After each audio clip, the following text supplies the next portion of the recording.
Eric Fischer, bonjour. Eric Nestar, bonjour. Alors, bonjour. Eric Fischer, vous êtes professeur d'éducation physique. Vous êtes aussi co-responsable du syndicat national de l'éducation physique qui fait partie de la FSU. Et vous avez l'autre côté, l'envers de la médaille, si j'ose dire. C'est-à-dire que dans l'ordinaire de l'éducation physique, il faut pouvoir faire face à un manque de moyens que vous dénoncez. Oui, tout à fait. Nous faisons depuis plusieurs années avec notre syndicat des enquêtes de grande envergure où on arrive à questionner la totalité des établissements scolaires et on s'aperçoit que malheureusement les choses n'avancent pas comme on le souhaiterait au niveau des installations sportives. 93% des professeurs d'éducation physique en Guadeloupe estiment ne pas pouvoir faire les programmes. 61% jugent indignes les installations sportives que l'on propose aux enfants. Et quand on dit les installations sportives, on parle beaucoup et souvent des vestiaires. C'est une chose qui revient. Et la dernière chose que l'on souhaite mettre en avant, la chose la plus importante, c'est cette absence de concertation qu'il y a entre les utilisateurs, les 350 professeurs de PS avec leurs encadrants, et les collectivités, qu'elles soient majeures ou les collectivités au niveau des communes, qui, pas un instant, quand il y a une construction, une rénovation, font appel au savoir, à l'expertise, à l'expérience des professeurs d'éducation physique. J'étais encore ce matin sur le chantier d'une piscine, la piscine de Petit-Bourg. Malgré les choses que l'on demande pour gérer les flux d'élèves, pour avoir 2 fois 60 élèves qui se croisent, pour avoir des portes d'entrée suffisantes, pour avoir des vestiaires suffisants, j'y suis allé ce matin. On reproduit encore une fois les erreurs du passé. On se retrouve avec 2 vestiaires uniquement pour 120 élèves. On va se retrouver avec une porte qui fait 1,20 m, peut-être 1,30 m. Je ne l'ai pas mesuré exactement, je l'ai vu ce matin, pour gérer des flux se croisant de 60 élèves.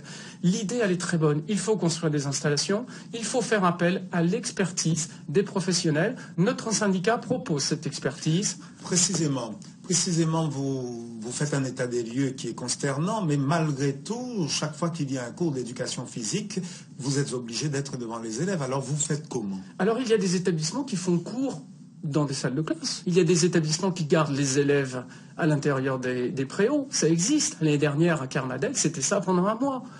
Le collège de Capesterre à Magui-Galante n'a absolument aucune installation sportive. Mais il y a des endroits où ça se passe très bien. La situation est assez contrastée. Elle est contrastée et nous reprochons une image peut-être un peu archaïque des décideurs ou des responsables de collectivités, mais nous sommes prêts à avancer avec eux. Alors ce manque de moyens que vous dénoncez est encore plus crucial, bien souvent, au primaire, n'est-ce pas, Eric Nestar? Mais tout à fait, puisqu'on dispose très peu des stades ou des installations communales. Et on sait que dans les écoles, il n'y a pratiquement jamais ou très peu d'installations. Y a-t-il une articulation entre l'enseignement de l'éducation physique au primaire et cet enseignement au secondaire? Oui, ça existe. C'est institutionnel de toute façon entre la liaison primaire-secondaire sur ce qu'on appelle la liaison CM2 6e. Et même que maintenant, on va vers une restructuration du cycle 3 où les classes de 6e seraient intégrées au cycle 3. Alors, la grosse carence, on le sait, c'est le savoir nager, alors que c'est une priorité nationale. Alors, comment faire? Comment ça se passe chez vous au niveau primaire, niveau secondaire?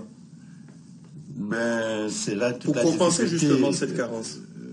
Mais c'est toujours le problème des infrastructures. Il a dit, heureusement qu'on va avoir une nouvelle piscine sur Petit-Bourg.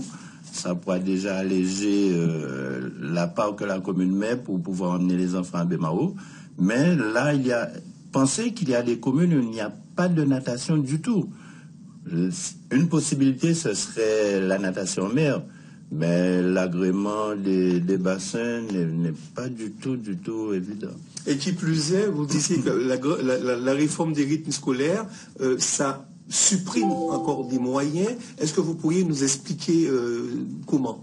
Oui, il y a eu quelque part une mise en concurrence des créneaux d'éducation physique pour 18 établissements et pour 5 associations sportives qui travaillent au niveau de l'UNSS. Il y a eu une mise en concurrence parce que les communes ont souhaité récupérer des créneaux d'installations sportives qui souvent leur appartiennent, même si elles sont cofinancées par la région, par le département, par l'État.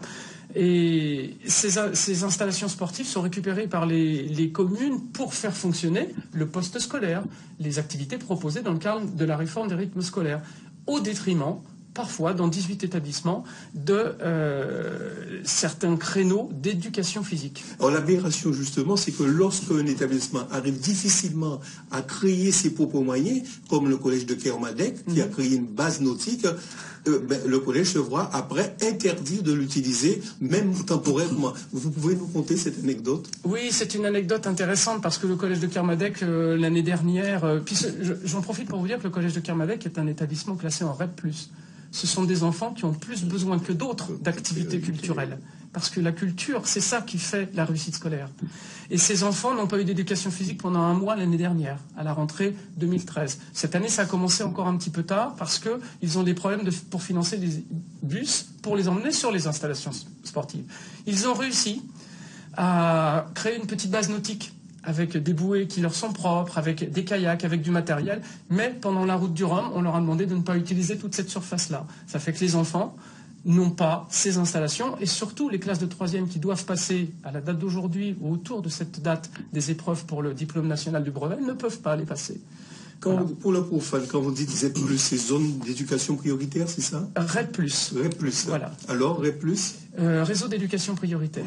on n'en était pas loin. Voilà. Mais à une certaine époque que j'ai connue, c'était ZEP. C'était ZEP, effectivement. Mais donc, le savoir nager me paraît très important. Est-ce qu'aujourd'hui, vous pensez être entendu par les différentes autorités qui sont responsables justement des questions que vous posez?